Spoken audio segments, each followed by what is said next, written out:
தூங்க வச்சுட்டு அங்க மொத்தமா குடும்பமா உட்காந்து நிலா சோறு சாப்பிடுறீங்களா? வரட்டும். இனிமே அவர் வாழ்க்கையில நிலா இருக்கும், ஆனா நிம்மதியான சோறு இருக்காது. பாத்துக்கிறேன். 100 வருஷம் இந்த மாப்பிள்ளையும் பொண்ணு தான் பெருவலங்க இங்கு வாழணும். என்ன கும்மிருட்டா இருக்கு மாப்பிள? இன்னைக்கு சாப்பிட்ட நிலாச்சோறு இருக்க பிரமாதம். மனசுக்கு பிடிச்சவங்களோட உட்காந்து சாப்பிட்டா நிறைய சாப்பிடலாம். கூட்டமா உட்காந்து சாப்பிட்டோம்னு வச்சுக்கோ, என்ன மாதிரி ஆளுங்க சும்மா கிலோ கணக்குல தின்றுவானுங்க. மனசு நிறைஞ்சிருக்கு மாப்பிள. அதான் சமைச்சு எனக்கே இல்லாம பண்ணிட்டீங்களா? எப்பவும் உனக்கு இந்த அண்ணனோட இமேஜ் டேமேஜ் பண்றதே வேலையா போச்சு. லைட் ஆஃப் இருக்குல்ல, போய் லைட்ட போற வேலைய பாரு. நீ இருட்டா இருக்கு, பாத்து நீ இடிச்சுக்க போற. மெதுவா மெதுவா பண்ணில பாத்து. ஜும் ஜும் ஜும் ஜும்.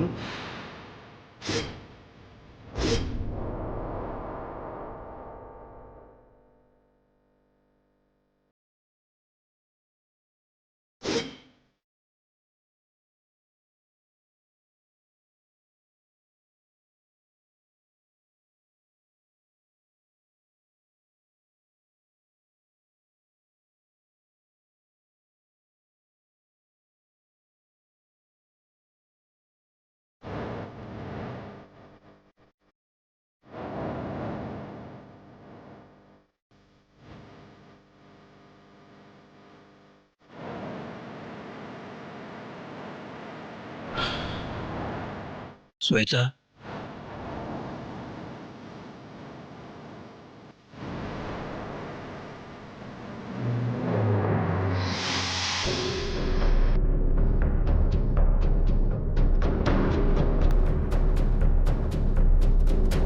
சார், நீங்க மதியம் சாப்பிட வீட்டுக்கு வரேன்னு சொன்னதுனால சமைச்சு வச்சுட்டு காத்துக்கிட்டு இருந்தா, போன் பண்ணி பார்த்துட்டு நீங்க வரலன்னு தெரிஞ்ச உடனே நைட்டாவது சாப்பிட வருவீங்கன்னு டிஃபன் செஞ்சு வச்சுட்டு காத்துட்டு இருந்தா. ரொம்ப நம்பிக்கிட்டு இருந்தா. அப்புறம் நீங்க வரல, அதான் பயங்கர அப்செட்ல உட்காந்துட்டு இருக்கா.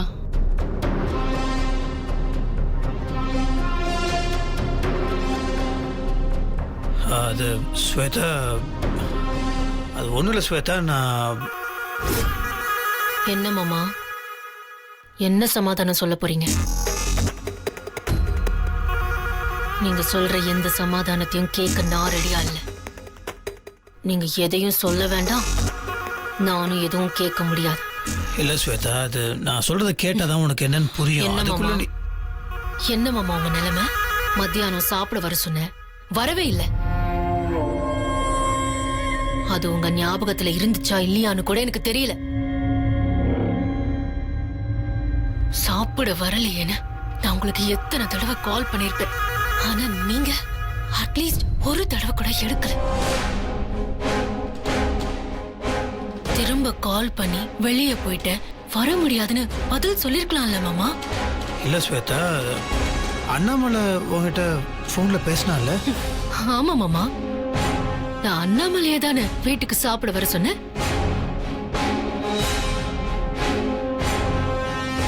அவர் என்கிட்ட பேசி பதில் சொன்னா அது போதும்ல.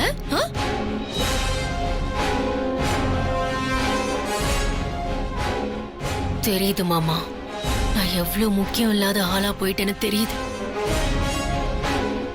அதனால தானே அண்ணாமலைய வச்சு என்ன டீல் பண்றீங்க. அப்படிதானே? நீங்க அப்படியே இருங்க, நீங்க அப்படியே இருங்க மாமா. நீங்க வேணா திடீர்னு மாறிடலாம், ஆனா நான் என்னால மாற முடியாது மாமா. என் மனசை மாத்திக்கிறதுக்கும் வேற ஒரு ஆளை கொண்டு வந்து உட்கார வச்சுக்கிறதுக்கும் என்னால முடியாது. எனக்கு ரொம்ப பசிக்குது மாமா. இப்ப நான் சாப்பிடுறதுல உங்களுக்கு எந்த ஆட்சேபனையும் இல்லைல்ல? எதுக்கு ஸ்வேதா நீ இந்த மாதிரிலாம்? ஸ்வேதா,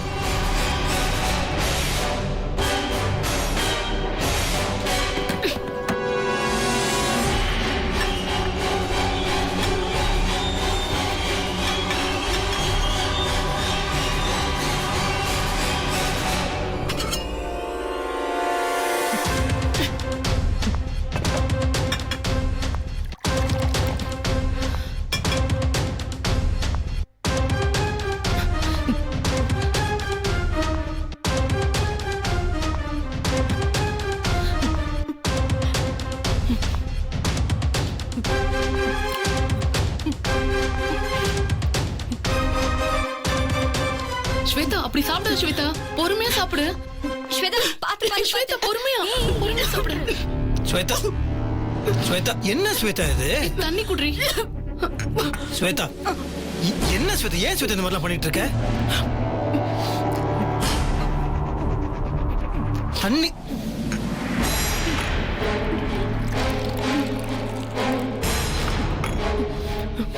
இந்த தண்ணி குடி, தண்ணி குடி ஸ்வேதா. ஸ்வேதா சொல்றத கேளு ஸ்வேதா. என்ன ஸ்வேதா, ஏன்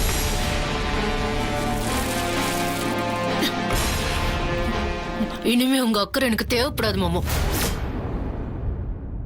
இப்ப இல்ல, எப்பவுமே.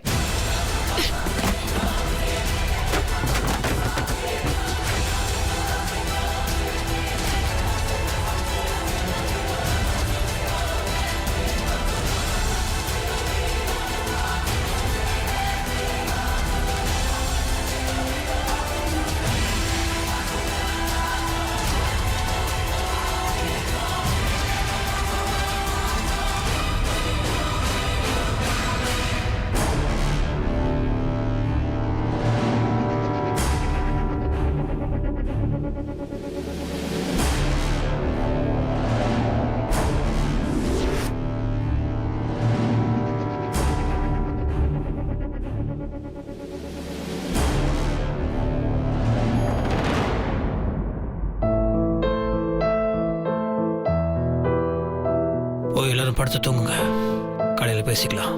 சரி மாமா, எனக்கு கிச்சன்ல கொஞ்சம் வேலை இருக்கு, அதை முடிச்சிட்டு நான் படுத்துக்கிறேன்.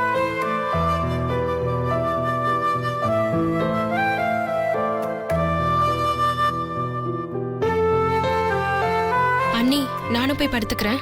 அப்ப ருத்ராவையும் கூட்டிட்டு போ. வா. நீயும் வா சித்தி. நீ முன்னாடி போய் தூங்க, சித்தி நான் வந்துடுறேன்.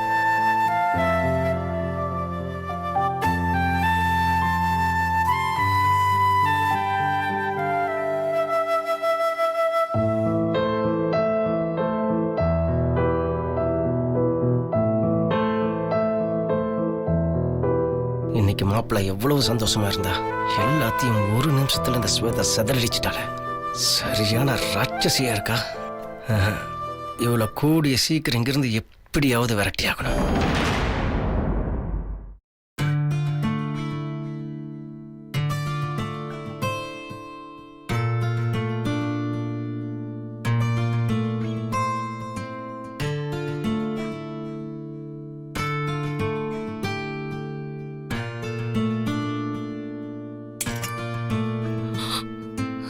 ஸ்வேதா, ஸ்வேதா,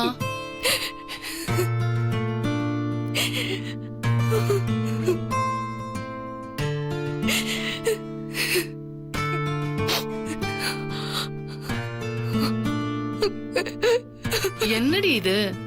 இப்படி அழுதா இப்படி? நீதான் எப்பவுமே போல்டா இருப்பல்ல, எல்லா விஷயத்திலயும் மத்தவங்கள நீ தானே வழி நடத்துவ. நீயே இப்படி உடஞ்சு போயிட்டீங்கன்னா என்ன பண்றது? அழாத ஸ்வேதா. தோ பாரு அக்ஷயா, நீ அழாதன்னு சொல்ற, ஆனா அவளால எப்படி சமாதானம் ஆக முடியும்? ஏன் ஆக முடியாது? ஆமாண்டி, யோசிச்சு பாரு. அந்த வெண்ணிலா தான் எல்லா விஷயத்திலும் இவளுக்கு போட்டியா வந்துட்டு இருக்கா. ஸ்வேதா கூட அந்த வெண்ணிலாவை கம்பேர் பண்ண முடியுமா? ஸ்வேதா கோபுரனா, அந்த வெண்ணிலா குப்பை மேடு. ஏதாவது ஒரு விஷயத்திலேயாவது ஸ்வேதாக்கு அவ ஈடாகுவாளா? ஸ்வேதா போல படிப்பு இருக்கா, இல்ல அழகுதான் இருக்கா, இல்ல ஸ்வேதா அளவுக்கு அவளுக்கு வசதியாச்சு இருக்கா? இவளோட கலரை பாரு, அவளோட கலர் என்னடி? ஸ்வேதா ஹைட்டா ஃபிட்டா எவ்வளவு அழகா இருக்கா, ஆனா வெண்ணிலா நல்ல குள்ள கத்திரிக்கா மாதிரி இருக்கா. இவளோட ஹைட்டும் அழகும் பார்த்து காலேஜ்ல ஒரு ஆளாவது திரும்பி பார்க்காம போயிருக்காங்களாடி. ஆனா அந்த வெண்ணிலா எப்படி இருக்கா பாரு. ஸ்வேதாவோட ட்ரெஸ்ஸிங் சென்ஸ் எப்படிப்பட்டது? ஸ்வேதா மாதிரி ட்ரெஸ் பண்ணணும்னு காலேஜ்ல இருக்க அத்தனை பேர் எப்படி போட்டியா போடுவாங்க? இத பத்தி அவளுக்கு ஒரு நாலேஜாவது இருக்குமா? ஸ்வேதா மாதிரி இங்கிலீஷ் தான் பேச முடியுமா? ஸ்வேதா நினைச்சானா வீடு மில்லு அப்படி இப்படின்னு 4 கம்பெனியை சேர்த்து கொடுத்தா கூட ஸ்வேதாவால மொத்தத்தையும் மேனேஜ் பண்ண முடியும். ஆனா அந்த வெண்ணிலாவுக்கு ஒரு 1000 ரூபாய் கையில கொடுத்து செலவு பண்ண சொன்னா கூட அவளுக்கு செலவு பண்ணவே தெரியாதுடி. இவ்ளோ தகுதி இருக்க இவள ஏதோ குப்பை மாதிரி ஒதுக்கி தள்ளிட்டு அந்த வெண்ணிலவுக்கு போய் முத்தரசன் சார் சப்போர்ட் பண்ணிட்டு இருக்காரு.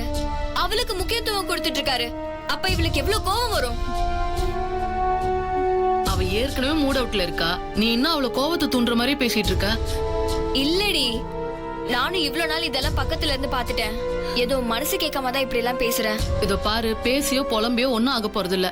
என்ன பண்றதுன்னு காலையில யோசிப்போம். ஸ்வேதா, நீ முதல்ல தூங்கு, அப்பதான் மனசு அமைதியாகும். எதுவா இருந்தாலும் காலையில பேசிக்கலாம். நீ படு.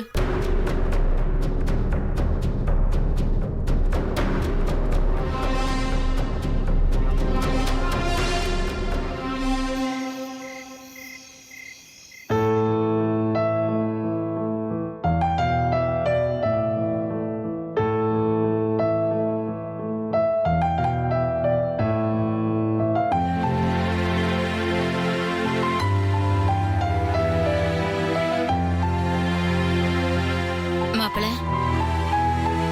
என்ன மாப்பிள, தூக்கம் வரலையா? இல்லை இல்லை, அது மனசுல சின்ன குழப்பம், அதான். உங்க மனசுல இருக்கிற குழப்பம் என்னன்னு எனக்கு புரியுது மாப்பிள. என்னத்த சொல்றீங்க? நான் என்னன்னு சொல்றது மாப்பிள? ஸ்வேதா மனசுல உங்களையே நினைச்சு ஆசையை வளர்த்துக்கிட்டா. ஒரு வகையில ஸ்வேதாவோட வளர்ப்பே தப்போன்னு இப்ப எனக்கு தோணுது மாப்பிள. எங்களுக்கு ஒரே பொண்ணா போயிட்டதுனால நிறைய செல்லம் கொடுத்து வளர்த்துட்டோம்.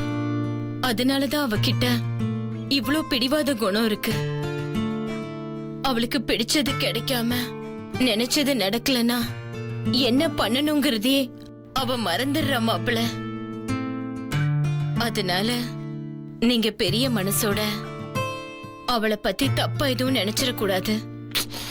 விடுங்க அத்தை, நான் என்ன தப்பா நினைச்சுக்க போறேன்? இல்ல மாப்பிள, நீங்க எவ்வளவு தர்ம சங்கடத்துல இருப்பீங்கன்னு எனக்கு நல்லா புரியுது.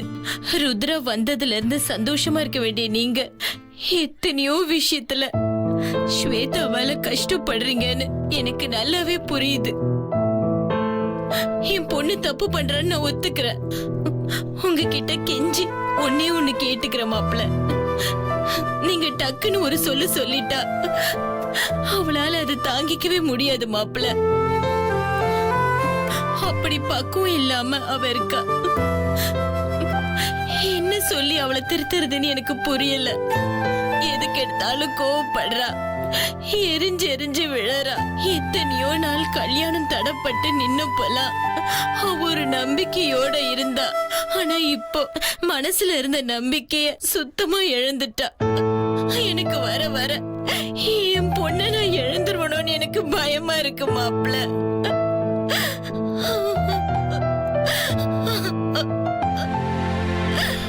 ஏன் இந்த மாதிரிலாம் பேசுறீங்க? அந்த மாதிரிலாம் ஒன்றும் நடக்காது, நான் பாத்துக்கிறேன். மாப்பிள, ருத்ரா வந்த நாள்ல இருந்தே உங்க மனசுல ஒரு சஞ்சலம் உருவாயிருக்கு. ஒரு பக்கம் உங்க சித்திக்கு நீங்க செஞ்சு கொடுத்த சத்தியம், இன்னொரு பக்கம் உங்களுக்காகவே காத்துட்டு இருக்கிற என் பொண்ணு ஸ்வேதா. இதுக்கு நடுவுல மாட்டிக்கிட்டு நீங்க தவிக்கிற தவிப்பு எனக்கு புரியுது மாப்பிள. ஆனா உங்ககிட்ட நான் சொல்லிக்க விரும்புறது ஒன்னே ஒண்ணுதான். என் வீட்டுக்காரும் இப்ப உயிரோட இல்ல. உங்க முடிவு வேறையா இருந்து என் பொண்ணு ஏதாவது பண்ணிக்கிட்டானா பெரிய சிக்கலா போய் முடிஞ்சிரும். எனக்கு வேற கதையே இல்ல மாப்பிள.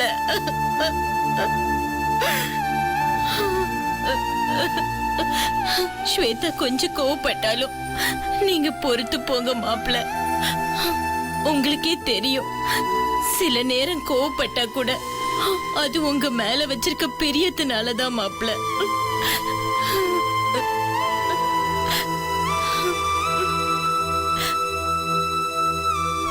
நீங்க அழாதீங்க, நீங்க போங்க, நான் பாத்துக்கிறேன்.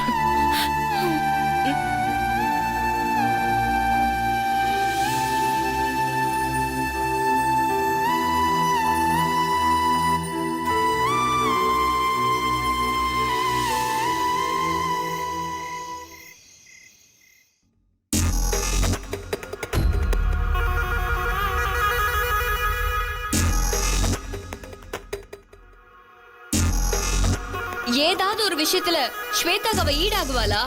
ஸ்வேதா போல படிப்பு இருக்கா, இல்ல அழகுதான் இருக்கா, இல்ல ஸ்வேதா அளவுக்கு அவளுக்கு வசதியாச்சும் இருக்கா?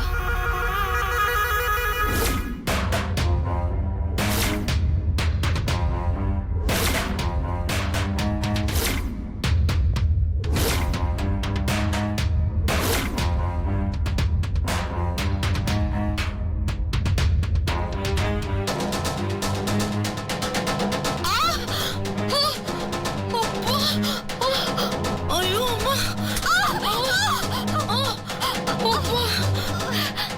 என்னாச்சுடி? ஏய் ஸ்வேதா என் கையை மிதிச்சிட்டாடி. அவ எங்க அவசரமா வெளிய போறாடி? அப்படியா?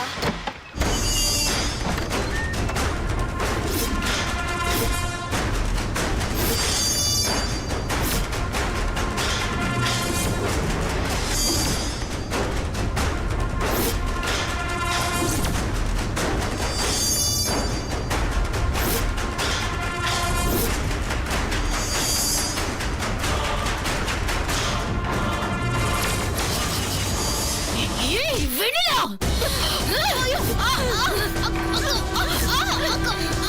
உனக்கு இவ்ளோ தைரியம் இருந்தா மாமா என்கிட்ட இருந்து பிரிக்க பாப்ப. விட மாட்டேன். பிரிக்க முடிவு பண்ணிட்டியா? விட மாட்டேன்.